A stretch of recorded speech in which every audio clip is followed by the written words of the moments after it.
Alors pour finaliser mon volet, je regarde ce qui me manque. Il me manque les charnières. Donc je vais cacher tout ce dont je n'ai pas besoin et me concentrer sur les charnières. Alors vous voyez qu'elles sont identiques, donc je vais en modéliser une et puis la dupliquer. Je ne vais pas démarrer d'une boîte, je vais démarrer d'un objet arrondi comme par exemple un cylindre. Alors pour que mon cylindre se crée correctement, je vais le créer dans la vue du dessus. Hop, comme ceci. Je viens ensuite le repositionner par rapport à mon modèle sheet et j'ajuste ses dimensions. Donc par exemple en ce qui concerne son rayon, on va faire un peu plus large. Donc on va faire 1,7 par exemple, et pour la hauteur, vous voyez que je peux être un peu plus petit parce que je vais ensuite extruder ou faire des bivoles pour créer mes arrondis. Pour ce qui est de la résolution, à 8, étant donné qu'il s'agit d'un tout petit objet, donc on ne verra jamais en gros plan, si je fais un rendu, je regarde est-ce que ça a l'air suffisamment arrondi. Oui, donc il n'y a pas besoin de monter au-delà de 8. Je le convertis en éditable poli et au passage, je vais le renommer charnière. Et là, c'est comme d'habitude, extrude, bivol et compagnie. Donc je prends la partie inférieure, je fais mon petit bivol progressivement pour obtenir quelque chose d'arrondi. J'en ajoute un deuxième. Ok, ça me paraît bien. Il y a un petit arrondi sur la partie supérieure, même chose. Je vais créer un petit bivol pour la partie supérieure, mais cette fois-ci un peu plus plat. Et je valide. Donc là, si on regarde, j'isole mon objet du reste, voilà ce que j'obtiens. Je fais un petit test de rendu, ravi du résultat, et puis non, en fait pas du tout, parce que toutes les parties que j'ai extrudées où j'ai fait des bivoles, eh bien on ne voit pas de lissage, c'est-à-dire que l'objet n'est pas arrondi. Pourquoi? Tout simplement parce qu'il faut savoir que par défaut, lorsque vous créez un objet arrondi dans Max, que ce soit un cylindre, un torus, une sphère ou autre, tous ces objets ont ce qu'on appelle par défaut des groupes de lissage, qui fait que lorsqu'on les regarde au rendu, eh bien, ils sont arrondis. À partir du moment où vous effectuez une déformation ou une extrusion sur un de ces éléments, eh bien, les nouveaux polygones créés ou autres éléments que vous avez ajoutés ne comporteront plus de lissage. Je fais le test ici avec une sphère, vous voyez, j'extrude, je fais un CTRL Q, un SHIFT Q pardon, pour faire un rendu. Vous voyez, de nouveau ici, je n'ai pas de lissage. Donc, il est important de comprendre ce principe-là. Lorsque vous sélectionnez un polygone, peu importe lequel, et que vous allez dans les smoothing groups, vous voyez ici toute une numérotation anti-tableur. Le numéro 1 indique que ce polygone est dans un groupe numéro 1. Si je regarde les polygones tout autour, on remarque qu'ils sont également dans le même groupe. Ça veut dire que tous les polygones qui sont dans le même groupe de lissage, tous ceux-ci sont bien en 1, vont se lisser entre eux.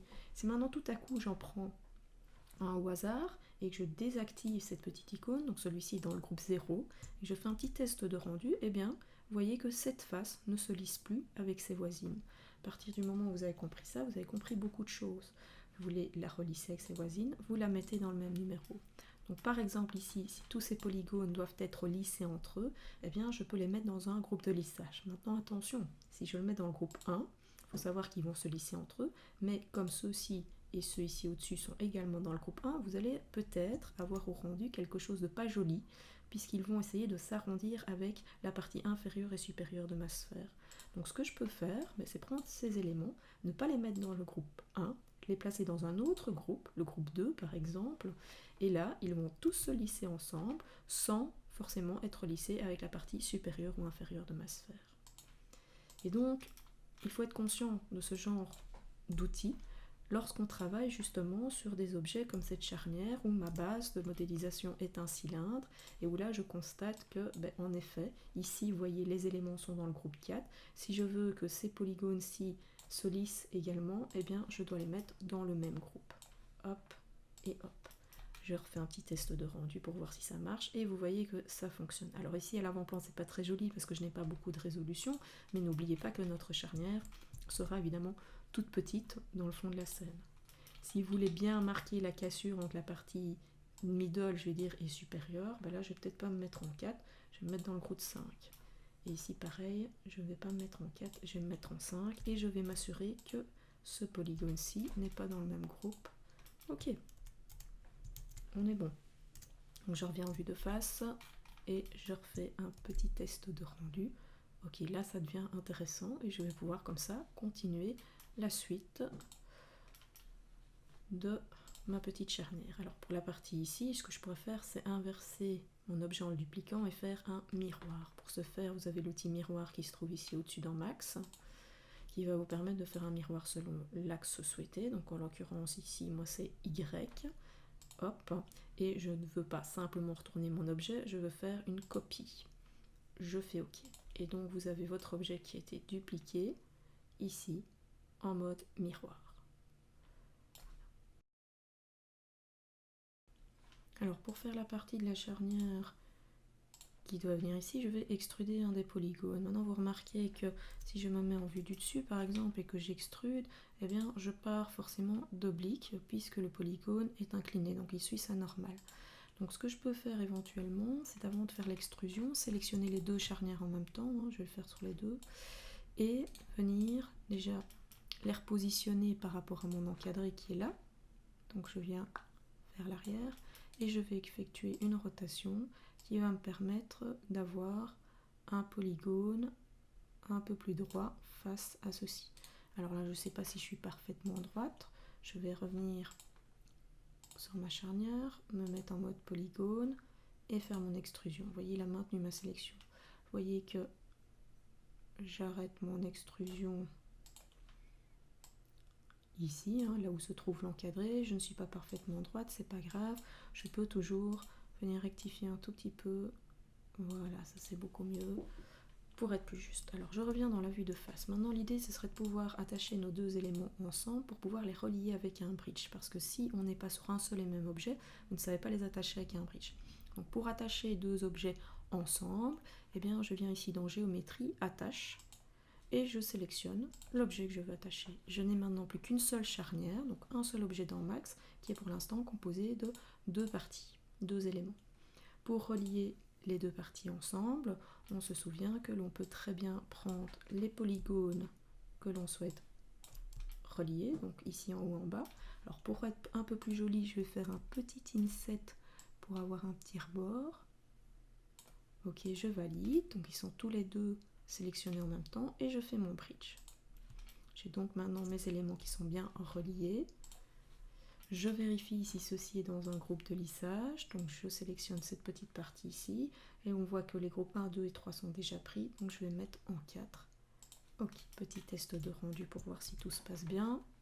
Et nous avons, de manière schématique, modélisé une petite charnière low poly.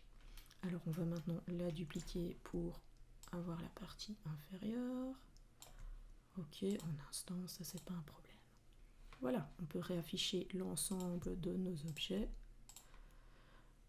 Et nous avons presque notre volet. Il reste les petits systèmes d'attache. Là, libre cours à votre imagination pour le faire vous-même. On ne va pas tout vous montrer non plus, ce serait trop facile.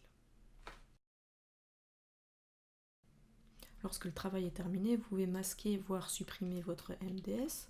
Sélectionner l'ensemble des objets qui forment un même élément. Moi, je les mets tous dans la même couleur, ça c'est purement esthétique. Et ensuite les grouper. Comme ça, lorsque vous devez positionner votre volet quelque part dans votre scène, vous n'êtes pas obligé de penser à faire un cadre de sélection pour sélectionner tous les éléments. Donc, je sélectionne l'ensemble et je vais dans le menu groupe, groupe. Et je renomme ceci volet. Je valide avec Enter. Et donc vous remarquez maintenant dans le Scene Explorer, vous avez un petit onglet qui s'ouvre, volet, dans lequel se retrouvent les différents éléments. L'avantage, c'est que si maintenant je clique une fois sur mon objet et que je souhaite le déplacer, et bien comme il s'agit d'un groupe, je déplace l'ensemble des éléments. Si vous voulez ensuite faire une rectification sur votre modélisation, vous pouvez faire groupe, c'est comme un tiroir, vous l'ouvrez, open, et vous pouvez maintenant sélectionner chaque partie individuellement pour la modifier. Lorsque vous avez terminé, groupe, close. Lorsqu'un groupe a été réalisé, il est toujours possible d'y ajouter de nouveaux éléments. Donc je vais par exemple créer une petite sphère ici, imaginons que j'ai une petite vis qui doit ressortir. Donc là je schématise, hein. Je vais partir avec quelque chose qui comporte très peu de résolution. Ok. Et je vais même faire une hémisphère. Donc vous voyez, on n'est pas obligé de faire des sphères complètes. Et je vais venir positionner ceci ici devant. Ok. Donc hop. imaginons, je duplique ceci un certain nombre de fois, voilà, et je les sélectionne sans le groupe. Donc tous ces éléments sont des nouveaux objets que je viens de modéliser et que je souhaite attacher à mon volet. Eh bien c'est tout à fait faisable, l'élément est groupé, ça ne pose pas de problème. Vous sélectionnez vos nouveaux objets, vous allez dans Groupe, Attache, et vous lui dites à quel groupe vous voulez l'attacher. Donc vous resélectionnez votre volet et automatiquement vous voyez que toutes mes nouvelles sphères font partie maintenant de mon groupe volet. Et je peux comme ça continuer à travailler tranquillement.